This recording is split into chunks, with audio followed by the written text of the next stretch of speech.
Hi, welcome back to ED Reviews for another nocturnal review. Before we get started, please follow me on Instagram, Twitter, Bookbub, Goodreads, Wattpad. There's a whole bunch of platforms, but all the information is down there below. And please hit like on this video and the subscribe bell so you'll get notifications for new videos. And also, please leave a comment, nothing mean or nasty, something appropriate, nice, friendly, even you're just saying hi or, you know, something. I like to read comments when I get them. So, I haven't been doing videos since my last one. I meant to do this much earlier in the week, like Wednesday or so. But, I've been battling allergies really bad, and so if my voice goes during the video, you know why. So I have not been feeling too good, so I haven't even been posting much on Instagram because of it. But yesterday, because this is late Saturday night right now when I'm filming this, um,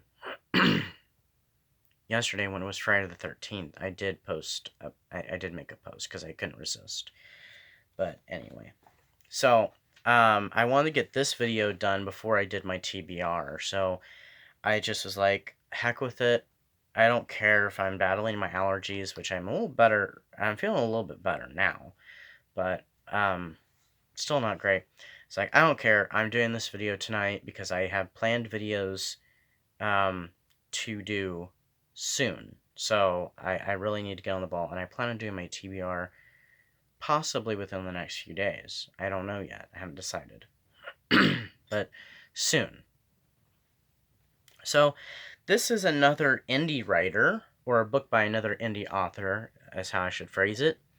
This was what I was going to do my last video on, but I switched out and did My Friend Nick by Joseph Hood instead. And this week I'm doing Cousin B by R. St. Clair. And R. St. Clair is Regina of Regina's Haunted Library. And she has a BookTube channel, so check her channel out. I'll have the information down below. And this book, by the way, is available in Kindle and paperback on Amazon, so check it out. It's a short novel or a novella or novelette, whatever you want to call it. To me, novellas are just, they're short novels. They're usually considered to be short novels or long short stories. To me, it's a novel, regardless if it's short or long. It's a book to me, so I consider it, a Gothic novel. And it's a YA Gothic thriller, and it was published in 2018. I just read it, though, recently for my summer readings. I actually read it in September. It's November now, so I've just gotten around to doing it now. Sometimes I'm kind of late getting them done, and sometimes I do them do videos for them almost immediately because they're fresh in my mind. So, yeah. Like I said, I meant to do this sooner, but last time I just finished Joseph Hood's book, and I wanted to go ahead and get that done since it was really fresh in my mind and it was so gripping and stuff. I was just like, I have to talk about it now. And then also, the reason why I didn't do this book even earlier than that was because we were in October, and I wanted to do more spooky books, and this was a less spooky book. It's still kind of terrifying, some of the stuff that happens in it. Once you get, really into the plot and stuff, it's kind of creepy throughout. In many ways, it's a subtle creepy. But at the ending, toward the ending, when you're getting up to that climax, oh gosh, it gets kind of crazy. So, I mean, it does get kind of frightening. So, this is a YA, modern YA young adult, if you don't know, which I'm sure you do know. So, just for those who don't, excuse me, a YA modern retelling of My Cousin Rachel by Daphne du Maurier, which I've already done a review on. You can check that out on my channel as well. That was a fairly recent one. So it's kind of a modern retelling. I actually heard about this from Regina because we buddy read Mexican Gothic, and we talked about My Cousin Rachel a little bit, and she said that she had a modern retelling of it, if I was interested. I was like, yeah, I was definitely interested. And so I read it. I added it to my, I redacted my summer reading just so I could include it in there. So it was an addition to it. I think it was part of my summer reading, right? Or was it part of my reading by Halloween? No, it was my reading of stuff to be read before Halloween, which I actually started reading in like late August and early September. That's when it was. Sorry, it was not part of my summer reading. It was part of my reading of stuff I wanted to get done by Halloween. And sometimes I don't have a lot of time to read. Like right now, I've actually already started reading off of my TBR, which I have not announced it yet, not even on Instagram. But I'm a little behind because my allergies, for one, other stuff that's going on, especially with work and some personal stuff that's going on. And I'm also writing right now a story that I'm going to submit for the next HorrorTube anthology. Fingers crossed that it gets in there. And if it doesn't, it doesn't. It's perfectly fine because, I mean, I'll still I'll get a copy and I'm sure I'll enjoy it because it's got so many great writers and maybe some of them will be new ones too, and it's gonna be great, so I'm looking forward to it. If I get in there, I'll be tickled. If I don't, I'm not worried about it because it'll be fun to read everybody else's, which is part of the that's one of the great joys of local haunts, is because there's so many great stories in there from so many great writers. So, it's a win because you get to enjoy it no matter what. So, but I'm getting way off track here. So, I'm going to get this video done, quickly. I wish I could talk about it a little bit more, but I don't want my voice to go, and if it does, I'll have to cut the video even shorter. So, let's just get into it. I've already told you a little bit, which you can see the parallels in the book when you're reading it between My Cousin Rachel and this book, Cousin B. Especially when you start ramping up toward the climax, you can see a lot of it falling together, the pieces all matching up. And there are subtle things throughout. Kind of like it has that subtlety of, I'm not sure how to describe it. Subtle hints, we'll just say it like that.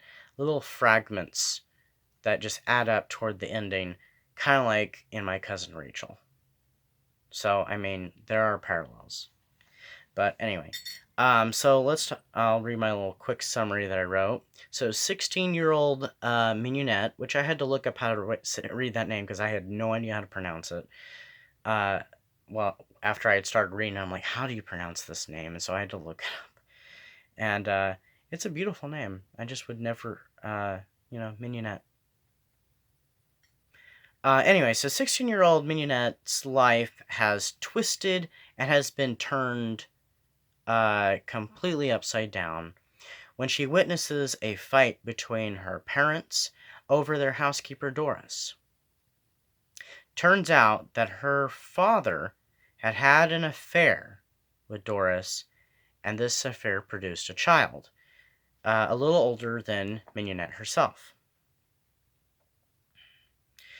During the excitement of the fight, Mignonette suffers from an attack and has to be hospitalized. When she wakes, she finds that she finds out from her mother that both her father and Doris are dead, and that their daughter, whose name is Basha, must come to live with them for about a year or so.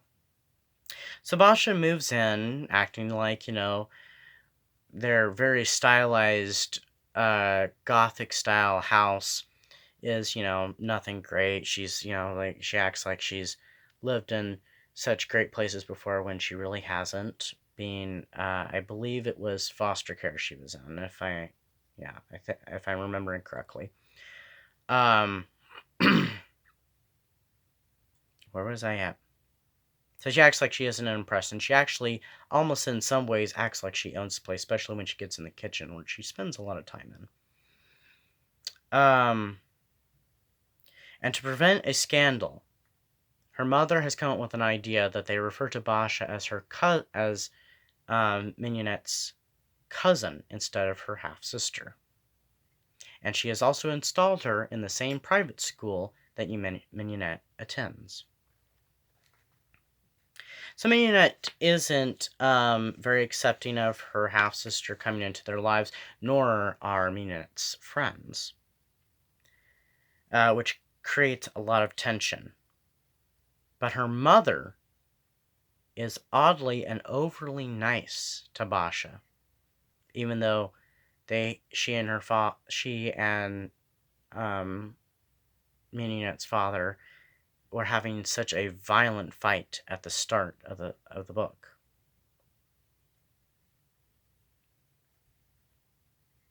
Mignonette delves into the secrets of the past while her friends plot a very sinister revenge upon Basha. And when Mignonette finds the answers to these secrets, her world changes forever. So, I mean, I did drop a little bit of spoiler in there, but if you read the blurb or synopsis or whatever you want to call it on Amazon, you do get some of that information. So I already had some of this going into it, but I dropped just a little bit more, but I left most of it, spoiler free, because I don't like giving out spoilers. I don't mind spoilers myself sometimes, but I don't like giving them out myself. So, check out Cousin B by R. St. Clair, available on Amazon in both Kindle format and paperback.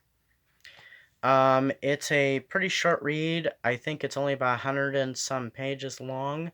R. St. Clair actually has another one out called Out for Blood. It's a vampire story, and it's even shorter. I haven't gotten to read it yet because I'm actually rereading a book I read earlier this year, and I haven't done a review on that one yet because the last time, I read it, I was kind of in a rush, and so I didn't get to fully enjoy it, so I'm taking my time with it amongst all the other stuff I'm doing. So, check out Cousin B, and I'll see you next time. Hopefully I'll feel even better than I feel right now, so, with my TBR video. So, without further ado, bye-bye, and keep safe.